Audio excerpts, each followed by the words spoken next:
जिनको दर्द है या जो उस दर्द को समझते हैं सिर्फ वही लोग हैं यहाँ। और हमारे साथ आजकल हम लोगों की दिक्कत भी यही हो रही है कि हमदर्दों से बात करता है और वो दर्द बार बार बयां होता है और हमारे ही बीच रहता है। मैं इससे पहले की 2-4 बातें कहूँ। नरगिस जी को पहले भी सुना है, खालिद से तो मैं पहले भी मिला था, आपसे नहीं मिला था। और आपसे जिस हालात में ये दूसरी मुलाकात है, और दोनों ही बार जब आपने छोटी छोटी चीज़ें जो युगन भाई कह रहे थे कि आम लगेंगी आपको, कि रात को कोई घर पे नॉक नहीं कर रहा है, जो वक्त खालिद के आने का हुआ करता होगा आमतौर पर शाम को, या ईद बकरीद हो या कोई पर्व त्योहार हो या बच्चों की सालगिरह वगैरह हो, तो ये दर्द नरगिस आपका भी है और तमाम उन खालिदों का है जो इसी हालात में जेल में है। तो खालिद मेरे लिए प्रतीक भी है, वो प्रतीक है उन तमाम युवाओं के लिए, छात्रों के लिए जो सिर्फ इसलिए जेल में है, और माफी के साथ कहता हूं कि वो मुसलमान है। बड़ा मुश्किल है ये कहना सलमान साहब। मैं हाल में सदन में चर्चा हो रही थी, मैंने एक एक करके नाम लिए थे, ये सारे नाम, और ये नाम लेना जरूरी था, पार्लियामेंट के रिकॉर्ड में जाना जरूरी था। हम आज हार जाएं, लेकिन जब कभी कोई रिसर्च आज से 100 साल बाद करेगा तो ये तो समझेगा कि हिंदुस्तान में उस वक्त की हुकूमत में कम से कम चंद लोग इन चीजों पर अपना पक्ष रखते थे। हमें अब वर्तमान से ज्यादा आने वाले इतिहास की भी चिंता है। जिस देश में बुलडोजर सेलिब्रेट किया जाए, और माफी के साथ कहता हूं सलमान साहब, आपने कहा कि हम सबको इकट्ठा होना, बीजेपी के खिलाफ पॉलिटिक्स के लिए अगर बीजेपी के फोटोकॉपी, हेजी फोटोकॉपी बनेंगे तो मुश्किल होगी।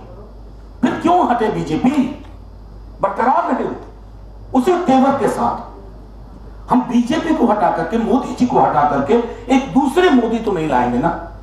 और अभी हाल में मैंने योगेन भाई का एक आर्टिकल पढ़ा, योगेन भाई आर्टिकल पढ़ा या इंटरव्यू देखा, आपने एक बड़ी अच्छी चीज कही कि बीजेपी से अलग पार्टी होने का मतलब नहीं है कि वो बीजेपी की विचारधारा के विकल्प के रूप में भी। आज हम सब दिल्ली में हुई गिरफ्तारी के विरोध में हैं।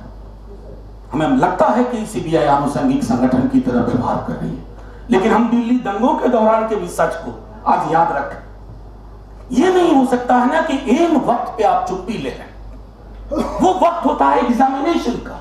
अगर तराजू पे तौल के इलेक्ट्रल डेमोक्रेसी की बिसात पे आप सारे निर्णय लेंगे तो दुनिया का इतिहास गवाह है कि इलेक्ट्रल डेमोक्रेसी ने जो निर्णय लिए वो उस मुल्क के लिए 50 साल बाद अच्छे साबित नहीं हुए, 30 साल बाद अच्छे साबित नहीं हुए। ये तय तो करना होगा हमें।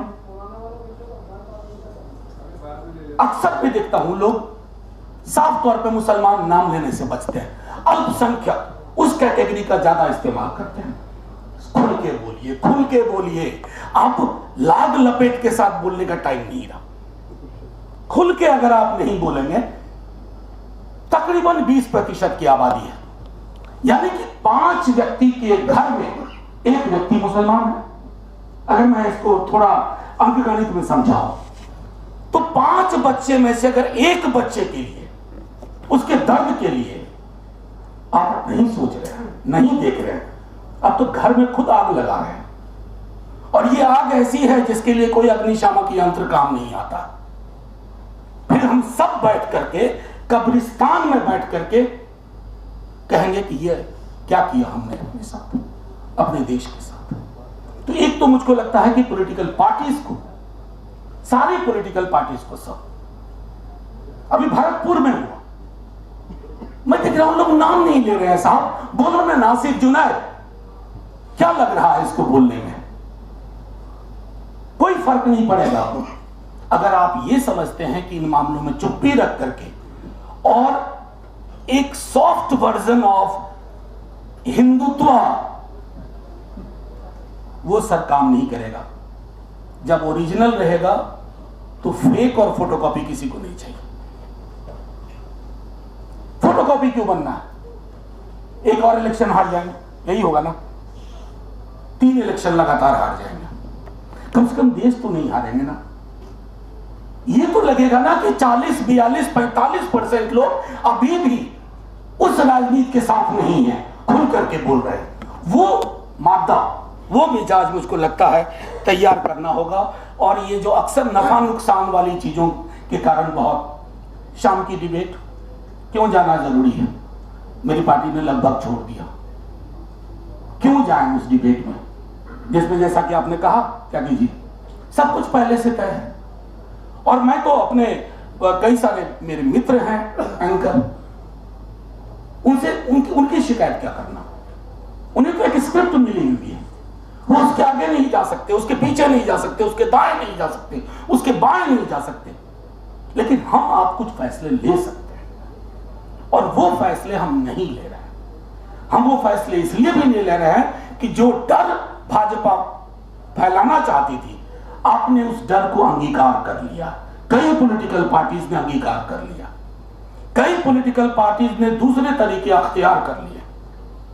बाहैसियत हम सबसे पॉलिटिकल पार्टी के नुमाइंदे नहीं, कल को मैं राज्यसभा का मेंबर नहीं रहूंगा, लेकिन मेरी नागरिकता तो कोई नहीं लेगा ना मुझसे। मैं बाहैसियत एक नागरिक के रूप में यहां हूं, वो भी हूं, और एक नागरिक के रूप में मुझे कश्मीर पर भी बोलना होगा।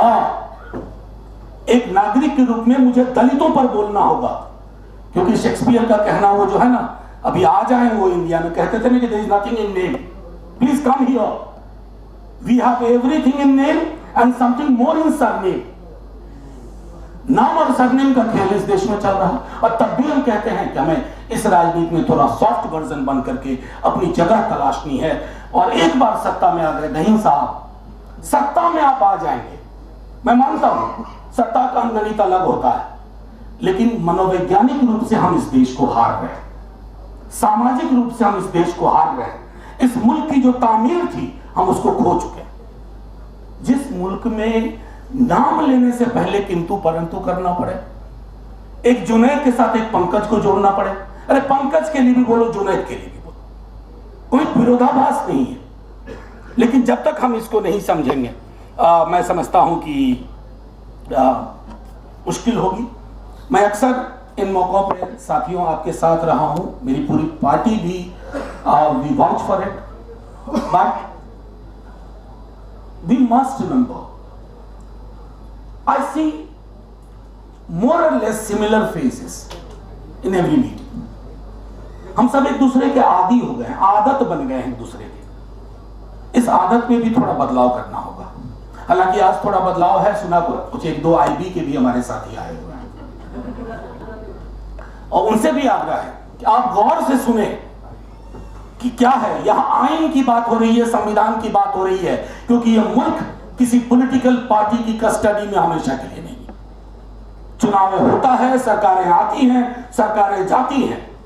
अमृत काल इस देश के लिए हो सकता है, किसी पॉलिटिकल पार्टी के लिए अमृत हमेशा के लिए नहीं है। हमने बड़े बड़े पॉलिटिकल पार्टीज और बड़े बड़े लीडरान देखे हैं जो कहां दफन हो गए, आज कोई नाम लेवा नहीं है। तो इस हकीकत को स्वीकार करते हुए हम कानूनी लड़ाई के लिए, हमारे पास ऐसे लोग हैं, सलमान भाई हैं। सलमान भाई, आप लोगों को भी एक आग्रह मैं करूंगा कि लॉयर्स की एक पूरी टीम इन केसेस को, मैं जानता हूं आप प्रो बोनो केसेस लेते हैं, लेकिन एक पूरी टीम अवेलेबल हो, क्योंकि अक्सर उस दौर में कुछ नोट शेयर किए थे हमने, नदीम ने भी आपस में। मेरे पार्टी का एक लड़का मीरान हैदर, वो मेरे साथ दिल्ली राइट के टाइम में, रिलीफ के काम में, या कोरोना के वक्त में रिलीफ के काम के लिए मैं डिपेंडेंट रहता था उससे। वो जेल में, मैं लाइटर वेन में कहता हूं, उसको अगर कमरे में एक मच्छर के साथ छोड़ दो तो मच्छर नहीं मार सकता, और आपने उसको कॉन्स्पिरेसी में डाल दिया। जो ख्वाब में उसने कभी नहीं सोचा वो आपके ख्वाब में आ गया।